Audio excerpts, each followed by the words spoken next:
Good afternoon everyone, and welcome back to part 2 of our adventure through the stunning Hampstead Heath. Today our journey is going to take us on an amazing walk from Kenwood House, where I'm going to start the tour today, and we're going to make our way then down to the home of the famous romantic poet John Keats. Stay tuned. Look at this stunning country manor, owned by the first Earls of Mansfield. Itself, the Earls of Mansfield didn't really live in there a lot, but they were terrified that the land around the property were going to be, when they were about to sell it, was going to be redeveloped into villas. And that's when the Earl of Guinness, the member of the Guinness family, the Earl of Iveagh, he actually took over the house to protect the land and its surrounding areas, and he donated it then to the state to protect the surrounding area. It's one of London's finest country houses, and the house is actually the masterpiece of Robert Adam, who remodelled its facades and its interiors in the 1760s for the Earl of Mansfield. But it's out the back here. Oh my God, look how these people lived. Ladies and gents, isn't it just spectacular? Complete with its own lake on the grounds of the north end of Hampstead. Now, some of you will be familiar with a very famous scene in the movie at Notting Hill. It took place just around here when Hugh Grant actually arrived to visit Julia Roberts on the set of a Henry James movie. What an incredibly beautiful place. And this is the magnificent house directly in front of me. How the upper class lived, ladies and gents. Truly spectacular.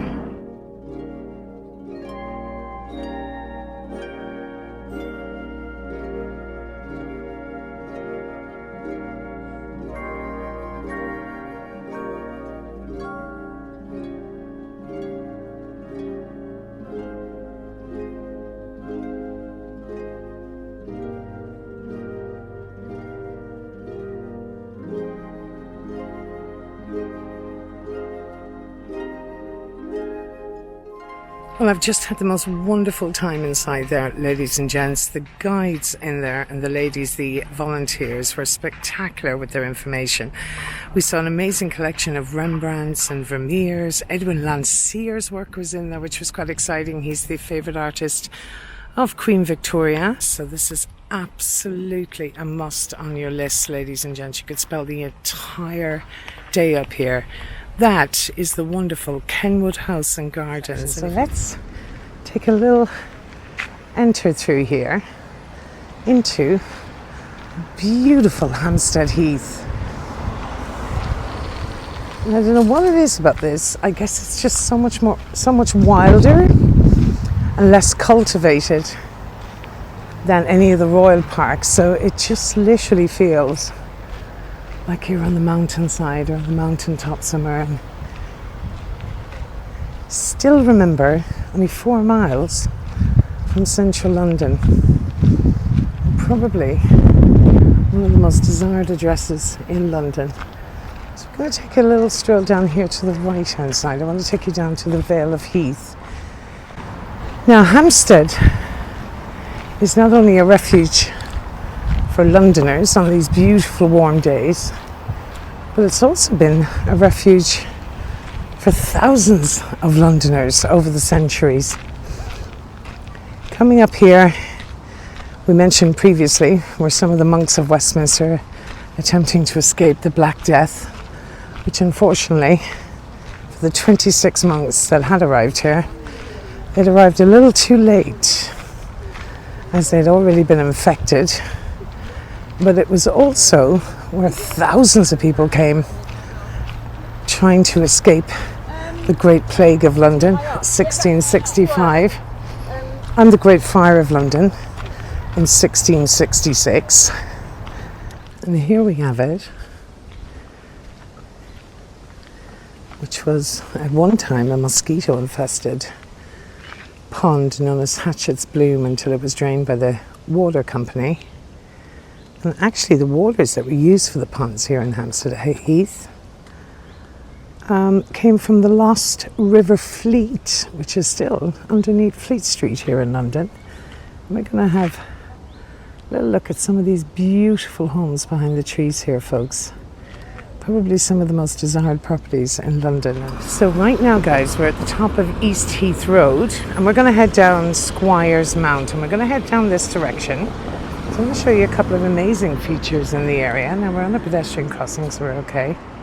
This, we're getting back on Cannon Place, is Cannon Hall. And this stunning home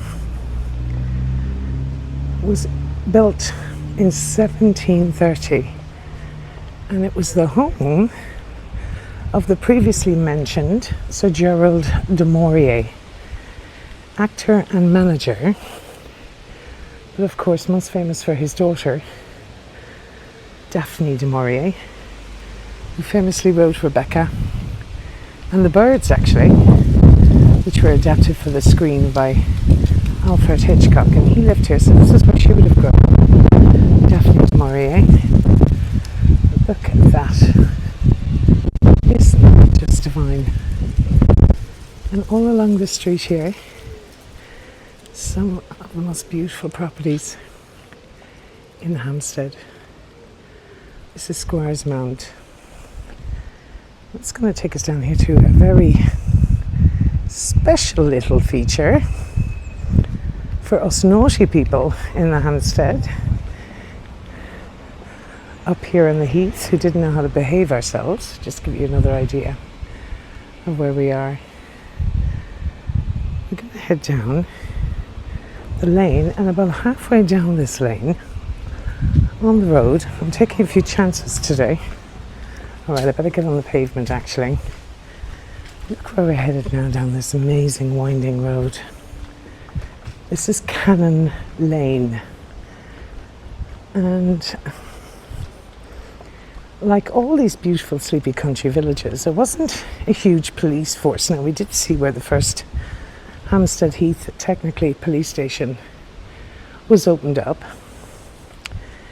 But it's very typical of the type of things you'll see around Bath and the Cotswolds in particular. They used to have these little one-man prison cells, kind of like drunk tanks, if you like, if somebody was too intoxicated and they needed to be punished for the night. I remember seeing them when I used to take the bus tours around Bath and the beautiful villages around it. Look at this parish lockup. Isn't that insane? Would you like to spend a night in there? I'm sure I would have done at some stage.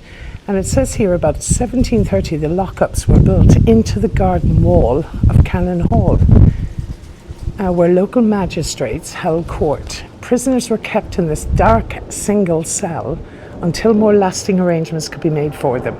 This lockup is one of the very few left in London and is a listed building of historic interest, erected by the Hampstead Plaque Fund. Isn't that incredible? I'm sure I'll have spent a night or two in there, my lovelies. But the property here, and you'll get your first glimpse of it there. It seems to be under renovation, so maybe not in there at the moment. I see a high vis right here on the left. See the chap is out the window. This is the home of Boy George, ladies and gents, of 80s fame and 90s fame. Oh, he's still famous to all of us. The lead singer of Culture Club and the solo singer lives here at 7 to 10, and the properties are from 7 to 10, so it seems like it's under extensive renovation. Now you can't get a very good look at it right now, but I'm going to get you a better look here in just a moment on the corner. It's like this awesome Gothic mansion. I mean, it's everything you would expect from the creativity of Boy George. Look at the entrance. It's called the Logs. Isn't that epic? What are they, like little dogs or cats or gargoyles, or it's just this amazing little Gothic property. Let's have a look. Isn't that exquisite? Now that's the best I can do, I'm afraid. Look at the way it's built. Can you imagine the celebrities that have hung out in there and the fun that's been had inside in that house? I imagine him to be the most fun person on the planet. Let me in, George. Now, number 2 coming out on the right-hand side. This is rather, kind of stands out, if you like. The lady's standing outside the front because it's now National Trust owned. There's a museum inside and you can actually visit inside. But this number 2 the house was designed by a chap called Ernie Goldfinger, who also lived here with his family. Now, it may look like it was built in around the 1960s, but it actually dates back to 1939. And Ernie Goldfinger, we believe, is the inspiration for the Goldfinger character in Ian Fleming's James Bond books, of course. He's best known architect of Trellick Tower in North Kensington, and it's now owned by the National Trust. But if you would like to visit inside, you have to book on the side, folks, but can do so. Museum, number 2 Willow Road, to Erno Goldfinger. And here we have the beautiful and charming church of St. John's of Downshire Hill. And I guess St. John's and Downshire Hill actually is perceived to be the most valuable property in the entire of Hampstead. And it won't be difficult to see why in a moment where we're walking. Downshire Hill as well, of course, was the home of John Constable, and I suppose the one we're most familiar with, Jim Henson, the creator of the Muppets, lived at number 50 in the 1980s. Lee Miller lived here as well at number 21, but we're going to take a little detour down the stunning Keats Grove, folks. And we're going to head down to Keats House and the branch library. Can you imagine when those church bells are ringing on a Sunday morning and you're just waltzing out here into your garden, having your cup of coffee? Absolutely exquisite. Look at that. Oh, stunning. Even the chap that's walking past me agrees. Surrey Lodge. Look at that. Ladies and gents, I mean, I hate trying to be invasive, but I have to show you these incredible places. Look at Surrey Lodge. I mean, it's not even about the wealth, it's just about how elegant they are and how pretty they maintain their beautiful homes. I would take that little cottage and oh, look at these. I hope you agree with me. Put something in the comments which one you would love to live in. Look at those. I mean, literally it could be in Bath or somewhere, English countryside. London, you will never cease to inspire and amaze me. Little did I think all those years ago, when studying for my leaving certificate in St. Bridget's Secondary School in Killarney, I would actually be visiting the home of Keats. And here we have it. This is 10 Keats Grove. This is the library. So we're going to have a look at the grounds here, of which he spent many a day sitting under his tree.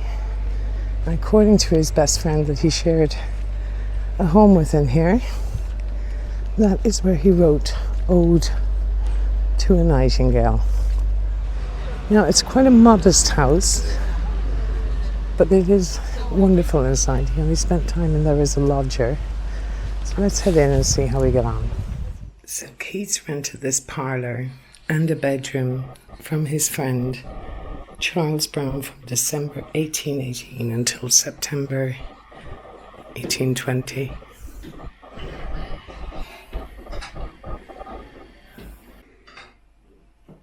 Incredible to think that one of the greatest poets of our generation was inspired inside in this house, ladies and gents, and here he is, a wonderful portrait of him on this very chair here. Look at that, isn't it amazing where they laid it out? Now this wall centres around some of the influences in Keats' life, including William and Mary Wordsworth. This is spectacular. Now obviously this is just a little overview, folks, of that's how he would have looked. That's actually quite beautiful. His parlour room and his friends and critics. One evening in February 1820, after returning from London with a fever, he was helped to bed and began coughing blood. He never regained his health. In this very bed, so it must have been terrifying, him being a doctor himself, knowing exactly what his fate would be. Incredible.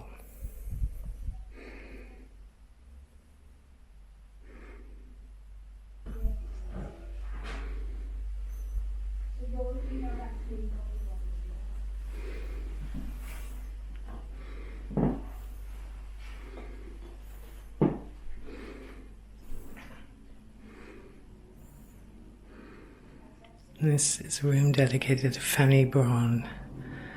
This is quite interesting, the engagement ring he gave her. She was given it to him somewhere around 1819. Now coming down into the basement, of course, look at the kitchen, ladies and gents, and the stoves. Oh my God, even the fruit platters and the plates. And the old stove here, the utensils and the maid's uniforms, I guess. Feeding the family is worth £8.50, folks. An incredible place to visit. And that, ladies and gents, concludes our little tour of the wonderful home of Keats. And we're finishing up our little Hampstead series. Thanks as ever for watching. Please send in the comments, actually, because I need a bit of inspiration as to where you would like me to go next. Just a quick reminder to you all, by the way, I am hosting about 4 Jack the Ripper tours on our public schedule for Halloween. And we will put my name beside the actual tour. So please, it would be fabulous to meet some of you. Sinead here, with free tours by London. See you all very soon.